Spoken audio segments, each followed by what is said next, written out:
Russian School of Hope, part of the Viewfinder 8 series on Al Jazeera. The latest news as it breaks. Yellow Fest Rebellion will continue not only into the night but into the next week. With detailed coverage. Classical criticism of capitalist economics to a $56 billion IMF loan to Argentina. And the wedding songs. James and Madilyn Bailey is the wedding for this is gonna be emotionality. And forget what? Lost generation. Singapore is being accused of expanding its coastline with illegally dredged sand. Some of the islands off the coast of Indonesia literally vanished. It's a big business, smuggling sand. When they go take this sand, they're in killing. The sand is our barricade. You see this beautiful beach, but behind it is something not so pleasant. The tragedy is that people are just not aware. An ecological investigation into a global emergency. Sand wars on Al Jazeera. A helper of victims of sexual violence in the Democratic Republic of Congo. And a survivor of sexual abuse and trafficking in Iraq, this year's recipients of the Nobel Peace Prize. We'll be interviewing Nadia Murad and Denis Mukwege right here in Oslo City Hall.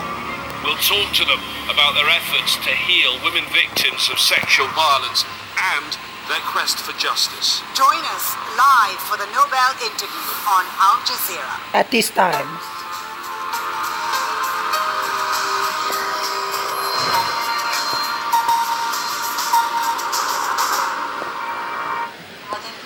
We need to know the whereabouts of his body. This is a basic human right. An Al Jazeera exclusive. The fiancé of murdered Saudi journalist Jamal Khashoggi calls for the perpetrators to be identified and put on trial.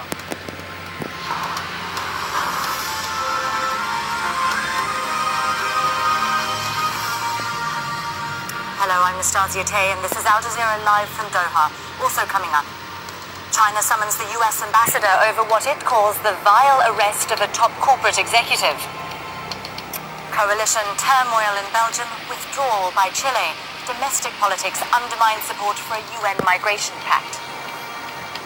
River Plate wins the all-Argentine battle for South America's top club football trophy, and a long-delayed match moved to Europe because of violence.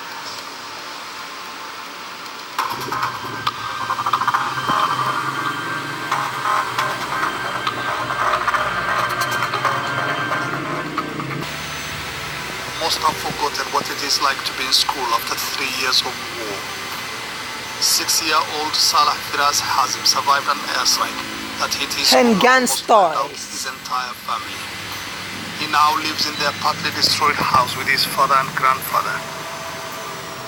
Salah's father prepares his son for the first day in school. He is hopeful, making new friends who will help his recovery. Story's dead man. Al Jazeera World follows the struggles of an Iraqi painter, a Syrian screenwriter, and a Palestinian filmmaker as they come to terms with their lives as displaced artists in Lebanon. Art is always the first to go and the last to return. I've invented a new homeland in my imagination.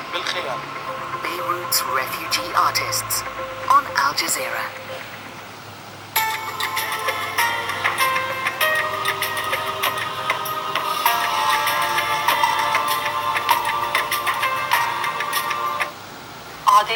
We need to know the whereabouts of his body. This is a basic human right. An Al Jazeera exclusive. The fiancé of murdered Saudi journalist Jamal Khashoggi calls for the perpetrators to be identified and put on trial.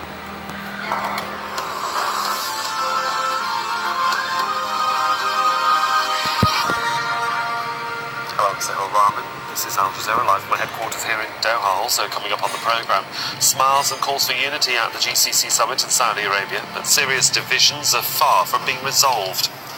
Also, Armenia's acting Prime Minister consolidates his position in parliamentary elections months after leading mass protests that ended one-party rule.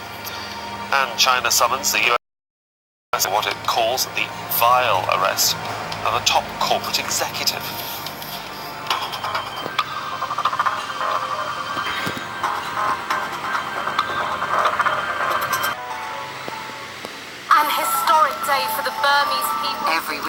news cycle brings a series of great stories, told through the eyes of the world's journalists. These two Reuters journalists were one of the few journalists in Burma that were I wanna waiting for somebody.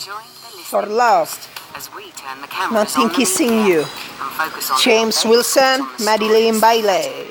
He buys the rights to those stories, but then he never publishes those stories. The Listening Post on Al Jazeera.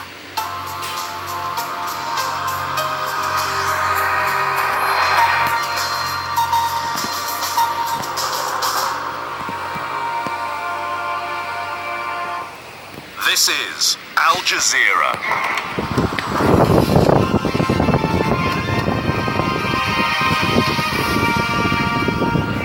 Hello, I'm Sahil Rahman. You're watching the Al Jazeera News Hour live from our headquarters here in Doha, coming up in the next 60 minutes. We need to know the whereabouts of his body. This is a basic human right. An Al Jazeera Saudi journalist Jamal Khashoggi calls for the perpetrators to be identified and put on trial. Also, Chinese telecom giant Huawei says it strictly complied with US sanctions on Iran amid a legal battle to prevent the extradition of a top executive. And coalition turmoil in Belgium, withdrawal by Chile. Domestic politics undermine support for a UN migration pact. And River Plate wins an all-Argentine battle for South America's top club football trophy in a long-delayed match moved to Europe due to violence.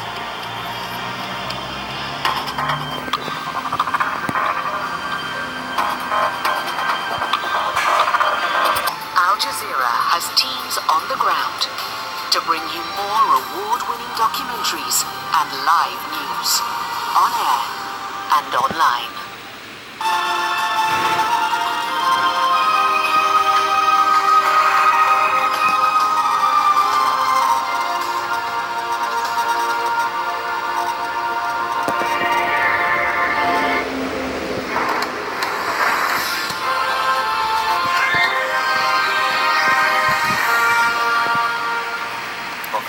Al Jazeera News Hour with me, Sahil Rahman. A reminder of our top stories. Murdered Saudi journalist Jamal Khashoggi's fiancée has told Al Jazeera that she'll continue her fight to ensure everyone involved in the killing is brought to justice. The new details of the journalist's last moments have emerged in US media. His final words reportedly are, "I can't breathe." Also, Huawei has rejected allegations that it breached US sanctions against Iran. The Chinese telecoms giant says it communicated with US government agencies on a daily basis to obtain guidance. It follows the arrest of one of its top executives, Meng Wanzhou, in Canada on Washington's request. Chile has become the latest country to pull out of a UN pact aimed at tackling the causes of migration. It's due to be signed in Morocco this week. A whole host of countries are refusing to support it, including Australia, Austria, and the United States. Italy